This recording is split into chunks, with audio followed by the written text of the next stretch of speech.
उल्लंघन किया है। पुंछ जिले के बालाकोट सेक्टर में पाकिस्तान ने फायरिंग की है, जिसमें सेना के 3 जवान जख्मी हो गए। इसके जवाब में भारतीय सेना ने भी फायरिंग की। पुंछ के एसएसपी ने पाक की इस नापाक हरकत की पुष्टि की है।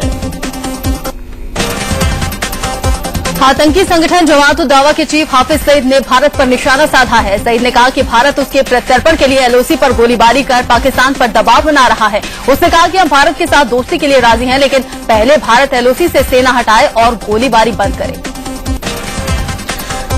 हाफिज सईद ने यह भी कहा है कि वो आतंकवादी नहीं है। वो भारत पाक के संयुक्त न्यायिक आयोग के सामने अपनी बेगुनाही साबित करने को भी तैयार है। सईद ने भारत को चुनौती देते हुए कहा कि उसे सबूतों के आधार पर आतंकी साबित करके दिखाए।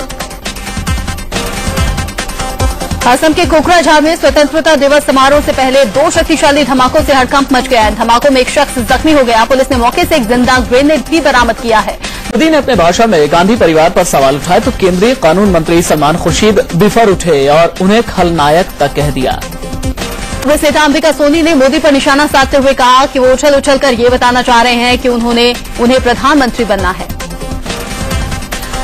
जेडीयू ने मोदी के भाषण पर निशाना साधा है। जेडीयू नेता साबिर अली ने कहा कि उनका भाषण सिर्फ और सिर्फ झूठ का पुलिंदा है। पीएम के भाषण को नरेंद्र मोदी ने चुनौती दी तो बीजेपी के वरिष्ठ नेता लालकृष्ण आडवाणी की तरफ से इशारों ही इशारों में नसीहत आई। उन्होंने कहा कि आज के दिन किसी की आलोचना करने से बचना चाहिए। प्रधानमंत्री के मुद्दे पर पूछे गए एक सवाल को सोनिया गांधी टाल गईं। सवाल पूछा गया कि क्या अगले साल भी मनमोहन सिंह ही लाल किले से भाषण देंगे, तो वो सवाल सुनकर चुप्पी साधते हुए आगे बढ़ गईं। पीएम के मुद्दे पर सोनिया ने चुप्पी साध ली तो बीजेपी को बोलने का मौका मिल गया। बीजेपी प्रवक्ता शहनवाज हुसैन ने इशारा किया कि सोनिया की चुप्पी बहुत कुछ कहती है।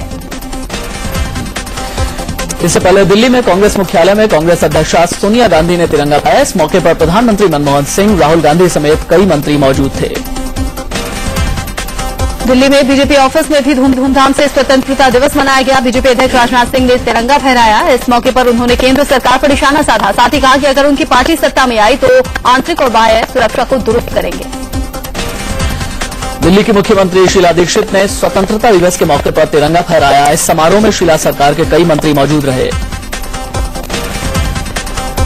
महाराष्ट्र के मुख्यमंत्री पृथ्वीराज चव्हाण ने स्वतंत्रता दिवस के मौके पर झंडा फहराया। मुख्यमंत्री ने सभी लोगों को शुभकामनाएं दी। चव्हाण ने कहा कि महाराष्ट्र में पानी, शिक्षा, खेती और उद्योग के विकास की नई योजनाएं बनाई जाएंगी। पटना के गांधी मैदान में बिहार के मुख्यमंत्री नीतीश कुमार ने भी तिरंगा फहराया और प्रदेशवासियों को स्वतंत्रता दिवस की बधाई दी। स्वतंत्रता दिवस के मौके पर भोपाल में मुख्यमंत्री शिवराज सिंह चौहान ने तिरंगा फहराया। शिवराज को परेड में सलामी भी दी और समारोह में कई गणमान्य लोग उपस्थित रहे। उत्तर प्रदेश की राजधानी लखनऊ में 15 अगस्त के मौके पर मुख्यमंत्री अखिलेश यादव ने तिरंगा फहराया और प्रदेशवासियों को आजादी की सालगिरह पर बधाई दी। इस मौके पर उनके मंत्रिमंडल के कई मंत्री भी मौजूद रहे।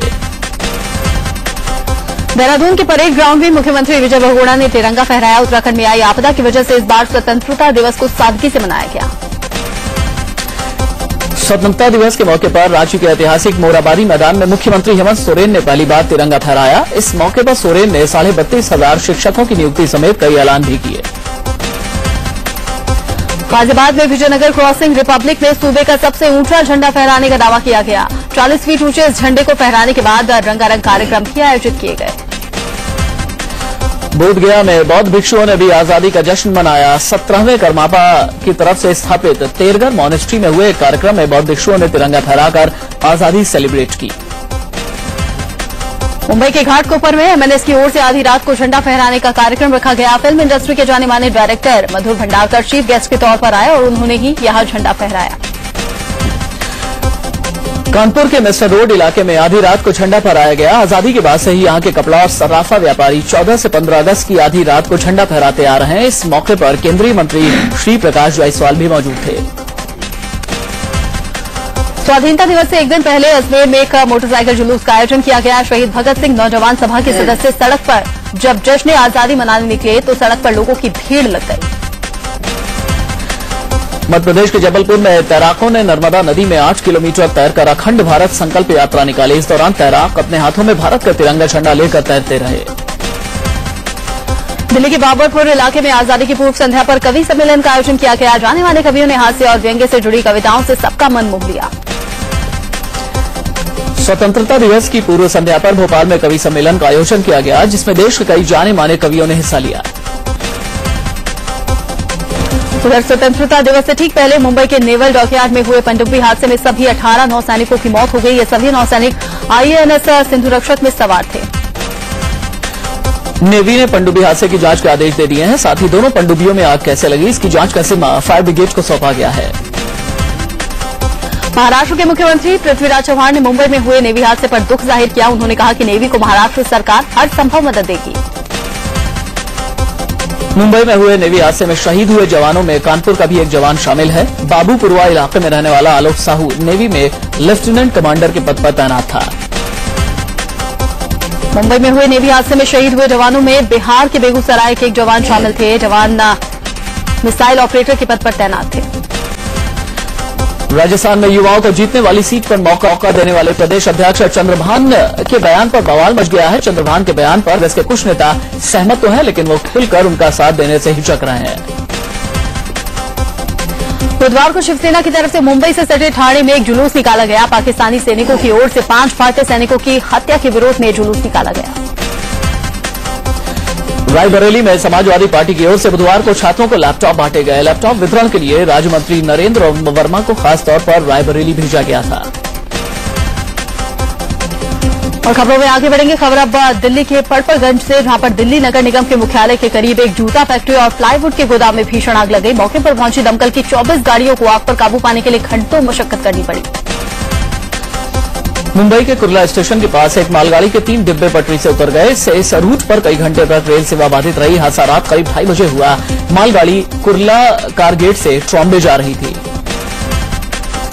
गाजियाबाद पुलिस के कुछ सिपाही ड्यूटी के दौरान अय्याशी करने में लगे रहते हैं। यहां के लिंक रोड थाने में कमरे से शराब की बोतल और एक लड़की को पकड़ा गया है। यूपी के बिजनौर के बढ़ापुर इलाके में खो नदी से रेत निकालने के लिए दर्जनों लोग दिन रात काम करते हैं, लेकिन इन्हें रोकने की हिम्मत कोई नहीं करता। लोगों का कहना है कि यहां के एक रसूखदार मंत्री के संरक्षण में रेत खनन का काम जारी है। आगरा के सिकंदरा में 26 साल के एक शख्स की गोली मारकर हत्या कर दी गई। मुकेश यादव नाम के इस शख्स के घरवालों का आरोप है कि जमीन के झगड़े को लेकर उसकी हत्या हुई है। यूपी के सहारनपुर में समाजवादी पार्टी के नेताओं ने थाना कोतवाली मंडी में जमकर हंगामा किया। पैसों के विवाद को लेकर समाजवादी पार्टी के नेता अपने समर्थकों के साथ थाने पर पहुंच गए। वहां जमकर बवाल काटा। मेरठ के खरखौदा इलाके में फफूड़ा गांव के कोल्ड ड्रिंक पीने के बाद 5 लोग बीमार पड़ गए। इन 5 को मेरठ के मेडिकल कॉलेज अस्पताल में भर्ती करवाया गया है। जमीन के मुआवजे की मांग को लेकर भारतीय किसान यूनियन के कार्यकर्ताओं ने ग्रेटर नोएडा के जेवर टोल प्लाजा पर कब्जा कर लिया। करीब 3 घंटे तक टोल फ्री रहा, जिससे सैकड़ों गाड़ियां बिना रुपए दिए टोल पार कर गईं।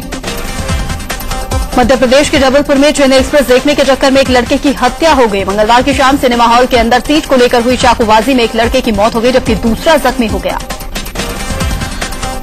मध्य प्रदेश के खंडवा में चोरों ने एक दुकान से लाखों के मोबाइल पर हाथ साफ कर दिया। चोरों की यह करतूत दुकान में लगे सीसीटीवी कैमरे में कैद हो गई है। बॉम्बे बाजार में हुई वारदात के बाद पुलिस सीसीटीवी की मदद से चोरों को तलाशने में जुट गई है। उत्तरकाशी में लगातार हो रही बारिश के चलते काली कमली धर्मशाला का एक बड़ा पुश्ता गंगा में समा गया, जिससे धर्मशाला के गिरने का खतरा पैदा हो गया है। जम्मू में लगातार हो रही बारिश से बाढ़ का खतरा बढ़ गया है। नदियां उफान पर हैं। उधर उधमपुर में बाढ़ के चलते कई मकान गिर गए हैं। रंजन सोढी को खेल रत्न अवार्ड देने के फैसले ने तूल पकड़ लिया है। सबसे पहले डिस्कस थ्रोअर कृष्णा पूनिया ने विरोध किया है। अब हरियाणा से सांसद दीपेंद्र सिंह हुड्डा ने इस बाबत खेल मंत्री जितेंद्र सिंह से मुलाकात की और इस पर विचार करने की अपील की। इससे पहले कृष्णा पूनिया ने कहा था कि उनका नाम आगे चल रहा था, लेकिन आखिरी वक्त में रंजन सोढी को सिफारिश कर दी गई।